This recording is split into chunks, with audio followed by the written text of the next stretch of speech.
Minnesota Vikings 3. Las Vegas Raiders 0.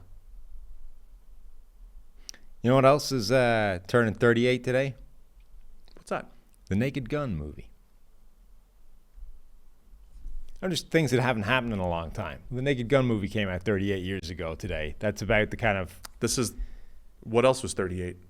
Well, that's about the kind of number of years you have to go back to find all of the possibilities that this game was going to run into. 38 years? Score. Yeah. Well, there was a 3-0 game in 2007. Steelers-Dolphins. Yes. Monday Night Football. 2007. I remember that game. Then there was the previous one before that was 93. Then there was 82. Apparently 3-0 has happened 60 times, but most of them were in the 30s. We were looking, like at one point, it seemed genuinely likely. So we said before, 0-0 at the half hadn't happened in 4 years, and then 2 of them happened in the same game. And then, 3 quarters in, you're like, this game might actually end 0-0. When was the last time that's happened? And apparently the last time that had happened was 1943. My favorite stat. That's what we were shooting for here. My favorite stat about this game is that the Minnesota Vikings won 3-0 on the same day that the Minnesota Wild also won 3-0. Credit to whoever it is, Daily Norseman. Mm-hmm. Is that right? I mean, it's pretty researchable, but that's where I saw it first. So credit to them. So I'm checking out some Minnesota Wild highlights right now. Oh, yeah? They beat the Kraken last night. The Kraken? Yeah. I cannot believe that the Minnesota Vikings and the Wild both won a game 3-0 on the same day. That's my favorite part about this football game. Okay. Wild got up 1-0 in the first period. They had more points in the first 2 quarters or periods than the Vikings did. Yeah. And they both ended up 3-0. I was kind of sad that the kicker ended up making the kick, and we didn't get the 0-0. Yeah, we were all, first time since 1943 is a hell of a stat. We were all collectively rooting for 0-0. 2007, sure, it's good, but it's not the 40s.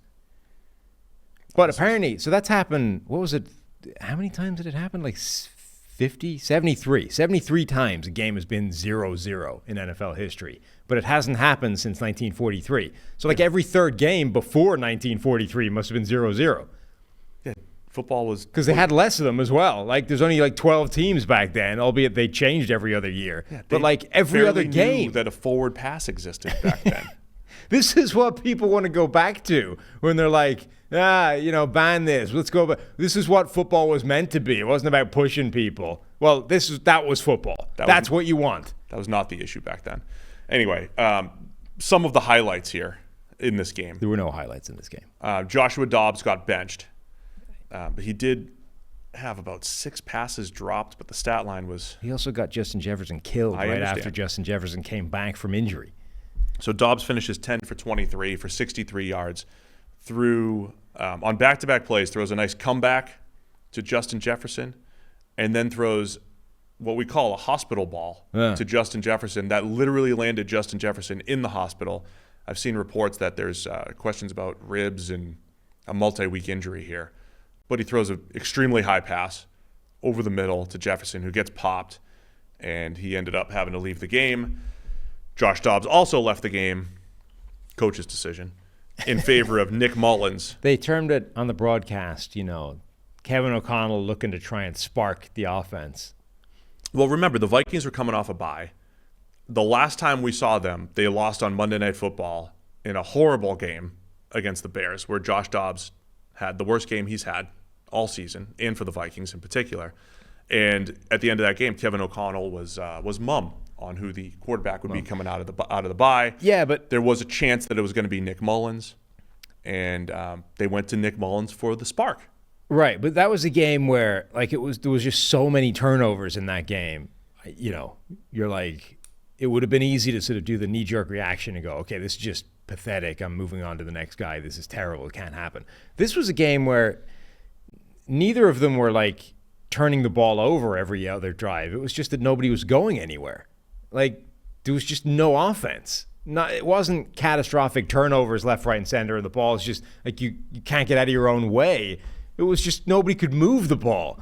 So a Kevin O'Connell, a guy that's come from, the Los Angeles Rams where they set records and put up points everywhere, had a really good offense in Minnesota. Like, there's only so long the man can watch that happen before he's like, I have to change something. I can't have my name associated with a 0-0 tie. I need points. And I don't care if it's Nick Mullins or a rookie or anybody. I'm changing the quarterback right now because this can't happen. That's what he did. That's what he did. And Nick Mullins got nowhere either, except the 3 points. He got the 3, therefore he won. Ivan Pace Jr., the rookie linebacker, with the game-sealing interception. He then proceeded to run to the end zone for the celebration and did a backflip. Yeah. Which made me ponder, the NFL loves guys who can do backflips.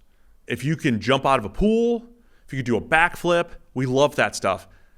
How did Ivan Pace Jr. go undrafted if he could do a backflip? Because he's a great football player and he can do a backflip. It's a great combination. Huge miss by scouts last spring. I mean, was there video evidence of him doing a backflip? Maybe it's on him. Right. That's what I'm saying. Like, that should have been, like, forget positional drills. That's what you do at your pro day. You got to put an Instagram video out there of you doing a backflip. Pro day. A couple other nuggets from this game. I have to see what the 49ers ended up, but I'm pretty sure the Niners had more yards than both teams combined here. The Vikings finished, yeah, they definitely did. The Niners had more yards on their first 40 plays than the Vikings and Raiders had in this entire game. Vikings finished with 231 on 71 plays.